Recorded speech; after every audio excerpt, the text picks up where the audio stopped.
ছুটি থেকে ফিরে পারিবারিক কারণে আবার স্পেন চলে গেলেন Bangladesh head coach Javier Cabrera. ফেরার তারিখ অজানা ফেডারেশনের। এদিকে আসন্ন হোম ম্যাচগুলোর জন্য বাফুফে ব্যস্ত ভেন্যু নিয়ে ঢাকার জাতীয় স্টেডিয়ামকে ধাপে ধাপে তৈরি করা হচ্ছে। এছাড়াও চট্টগ্রাম এবং সিলেট জেলা স্টেডিয়াম পরিদর্শনের পর নানা সমস্যা চিহ্নিত করে সমাধানের উদ্যোগ নিচ্ছেন বাফুফে কর্তারা।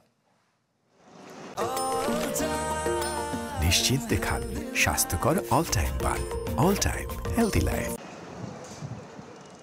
মাঠের পারফরমেন্সের পাশাপাশি বছর জুড়ে এশিয়ান কাপ বাছাইয়ের 3 হোম ম্যাচ আয়োজনের প্রস্তুতিতে ব্যস্ত ফুটবল ফেডারেশন।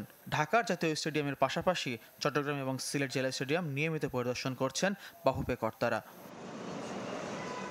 সবশেষ শুক্রবার ক্রীড়া পরিষদ প্রতিনিধিকে সাথে নিয়ে সিলেট স্টেডিয়ামের সুযোগ সুবিধা পর্যবেক্ষণ করেছেন ফেডারেশনের নির্বাহী সদস্য ইকবাল হোসেন। মাঠ, ফ্লাডলাইট সহ নানা ইস্যুতে দিয়েছেন পর্যবেক্ষণ। ওইখানে ক্রিকেটের পিচ আছে, তো আমরা তাদের সাথে বসেছিলাম, জাতীয় ক্রীড়া পরিষদ বা সিলেটের ডিএফএ বা যারা আসলে সবার সাথে বসেছিলাম। তারা বললো যে আগামী 15 তারিখে তাদের সেকেন্ড ডিভিশন লিগ শুরু হবে।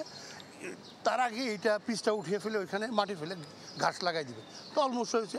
আর এর চেয়েও বড় সমস্যা একটা রয়ে গেছে, সেটা হলো ফ্লাড লাইটের সমস্যা। তাদের সাথে বসে আমরা কথা বলছি যে ফ্লাড লাইটের মানে যা যা সমস্যা, আদার্স কোনো ফ্লাড লাইট ঠিক আছে, হয়তো বিল বকেয়া কিছু বিল বাকি আছে। এরই মধ্যে সিঙ্গাপুর ম্যাচের জন্য জাতীয় স্টেডিয়ামের নাম এএফসিতে পাঠানো হয়েছে। অক্টোবরে হংকং ম্যাচের জন্য চট্টগ্রাম আর নভেম্বরে ভারত ম্যাচের জন্য সিলেট ভেন্যু নিয়ে ইতিবাচক বাফুফে। চূড়ান্ত নাম প্রস্তাবের আগে আবার পর্যবেক্ষণ করবেন কর্তারা। এর আগে সিলেটের সমস্যা সমাধানের জন্য জাতীয় ক্রীড়া পরিষদের দিকে তাকিয়ে থাকতে হচ্ছে, তবে চট্টগ্রাম ভেন্যু বাফুফের দায়িত্বে থাকায় নিজেদের মতো করে প্রস্তুত করবে। এফসি নিয়ম অনুযায়ী মাঠের মধ্যে গ্যালারিতে চেয়ার থাকতে হবে, যেটা চিটাগংয়ে নাই।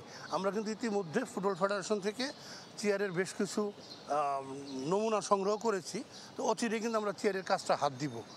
এদিকে ছুটি কাটিয়ে ঢাকা ফেরার পরপরই আবার স্পেন গেছেন জাতীয় দলের হেড কোচ হাভিয়ের কাবরেরা। তার বাবার অসুস্থতাকে কারণ হিসেবে জানিয়েছে ফেডারেশন। ওনার ফাদারের এই সুস্থতা আমরা কামনা করি, উনি যত তাড়াতাড়ি সম্ভব বলেছে ফিরে আসবে। ফয়জুল ইসলাম, চ্যানেল 24, ঢাকা।